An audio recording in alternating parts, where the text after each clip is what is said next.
Hey, how's it going, guys? This is Basar here, and I'm here right now to just give you my thoughts on the WrestleMania card. Before I get to that, I just want to say a couple things. First of all, I just want to say it's been 3 years since basically the whole YouTube wrestling bloggers have come on here and started. I know it's been probably longer than that with Bill and Doug and Moral Virus, but it's barely been 3 years since like a lot more people started doing videos, and I know a lot more people are doing them today.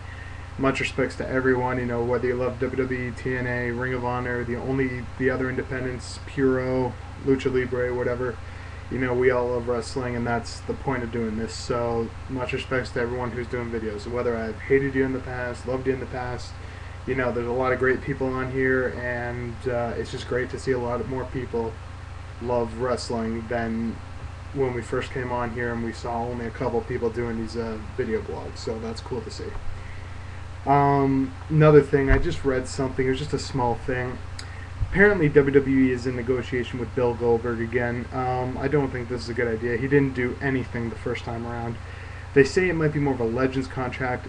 If that's the case, then that might be okay. Maybe we get a DVD release. Maybe he guest hosts Raw. Maybe he has like 1 or 2 matches a year. Like, that would be fine. But I don't want to see him make a full-time return to the ring. I think that would be a horrible, horrible idea. So just throwing that out there. Anyway, we got WrestleMania this Sunday, and I gotta say the card overall does look incredible.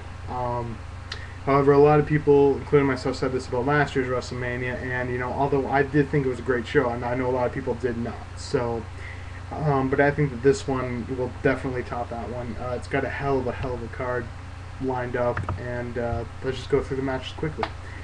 Money in the Bank ladder match this year. It's a 10-man ladder match. I don't know how that's going to work out. Hopefully they do something like they did at WrestleMania 23, where like 2 guys maybe get eliminated quickly. Maybe like Kane and Drew McIntyre is a way of making both of them look a little bit stronger. Plus they're in a feud, But anyway, got Christian versus Dolph Ziggler versus Kane versus Shelton Benjamin versus Jack Swagger versus MVP versus Matt Hardy versus Evan Bourne versus Drew McIntyre versus Kofi Kingston.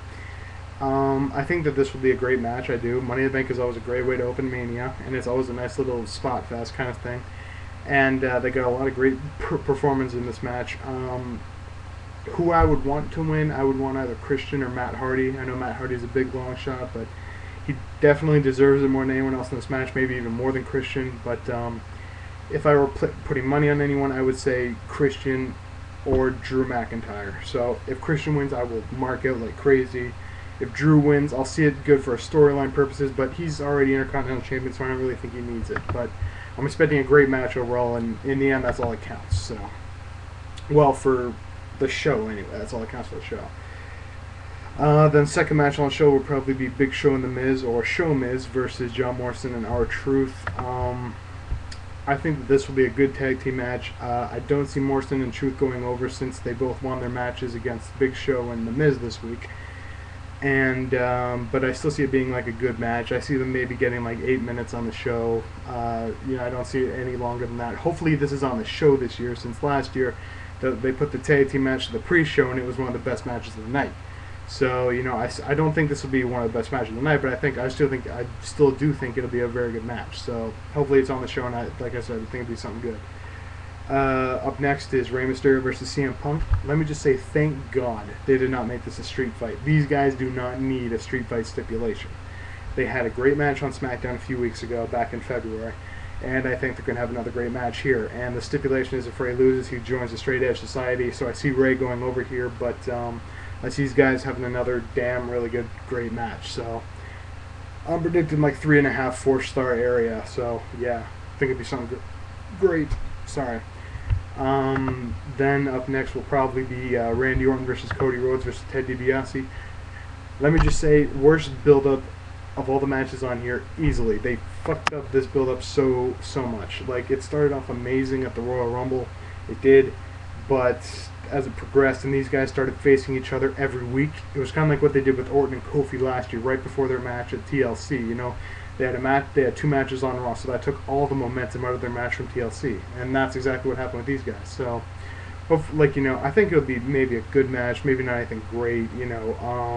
I'm hoping they won't get any more than 10 minutes to just go out there and beat the crap out of each other. I'm hoping it's like a more of a non-stop kind of brawl than a 2-on-1 sort of match, which I'm thinking it probably will be. So, but yeah, I see Orton going over here, so it might be something good. I don't know. Then up next we got Triple H versus Shaemus. I do think that this will be a good match. I do, and you know, I don't know who's gonna win. You know, it is Triple H, so he might pull a tick or whatever to take his way to the top again. But you know, apparently he and Shaemus get along very well backstage, or they work out together. So I don't know. Maybe Triple H will do to Shaemus what he did to Batista back in 2005 and put him mad over. So hopefully they do. And I know a few people were asking me, you know, do you think this match would probably work better as like a street fight kind of thing?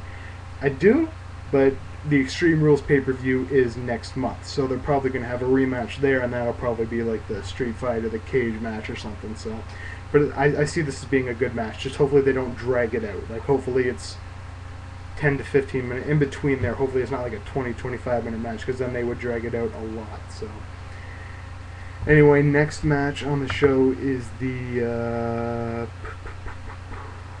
probably be Undertaker, Shawn Michaels. I'm hoping it'll be the main event, but this is what I'm guessing based on last year. I expect another great match here. Maybe not on the level of their match last year, since Shawn and Taker are both not in the same shape as they were last year at this time. But I do see at least another great match here. They have the no-holds-barred stipulation on the match. I'm just hoping they don't use it too much. I'm hoping they don't go garbage here. Like when I say garbage, I mean like hitting each other with ladders and trash cans and tables and all that crap. You know, if a chair or, you know, a chain or something wants to come into play, that's cool, but just don't garbage it out too much. But if it's not used at all, I'll be even happier, since I just want to see a great wrestling match here. And I do think, even though both guys, I don't think it'll be as good as last year's, I do think it'll be a hell of a match still.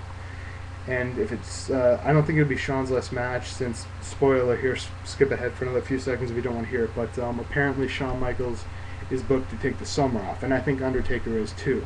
So I'm thinking he'll lose the match, but maybe have a comeback at the end of the summer or something, like a comeback, like he did last year, you know. But who knows, you know, maybe WWE will swerve and have Shawn win the match, and then maybe saying he's going to take some time off and come back better than ever, you know. But I see another great match here. Then we have Bret Hart versus Vince McMahon, and this is officially a no-holds-barred match now. When I first heard this match was going on, I was expecting the entire match to be they stand face-to-face, the crowd's cheering for Bret a lot, they're booing the hell out of Vince, and then Bret just puts Vince in the sharpshooter right away and makes him tap out. With a no-holds-barred stip, they're obviously going to have a bit of a match here. Now, if this match goes completely garbage, I'm fine with that, since it worked for Shane and Vince back at Mania 17. So, you know, if they want to use the trash cans and the tables and the Singapore canes and stuff like that, that's cool for this match. So I'm not expecting anything good from this. Like, I'm going into this with very low expectations, actually, since Bret hasn't wrestled in over 10 years, and he's had 2 strokes since then, so I don't see it being something great. The build-up has been very on and off. Their promo where Bret took off the cast was unfucking believable. That was great. And but it has been good build so far, well, for the match anyway. And apparently Bret is staying with the WWE afterwards, after WrestleMania, and he's doing sort of a legend kind of thing, since he's scheduled to appear a few times in April and May, which is good. So I'm hoping he won't do anything like this anymore, but he's staying with the company, that's pretty cool. I see Bret going over definitely, and might be a decent match. Then our 2 main events, the sub-main event will probably be Jericho versus Edge. And I just want to point out, anyone who hasn't seen Jericho and David Arquette on George Lopez yet has to check it out. It is funny as hell. And but I think this is going to be an incredible match, maybe even a contender for match of the night. And these 2 guys have only actually had one other, like, well, with both his main event style guys, match, and that was back in 2002 when they had their cage match. And that was a hell of a match. Hopefully these guys get like at least 20 minutes to put on something incredible. So that's what all I gotta say. And plus, all Canadian main event makes me very happy. Then we got the All-American main event, Batista versus John Cena. And I think, you know, you doubted these guys at SummerSlam 2008 to put on a great match. And I think they're going to have another really good match here. And I see John Cena going over. And I know this won't be Austin Rock, but it will at least be a great match. So that's what I'm expecting. That's it.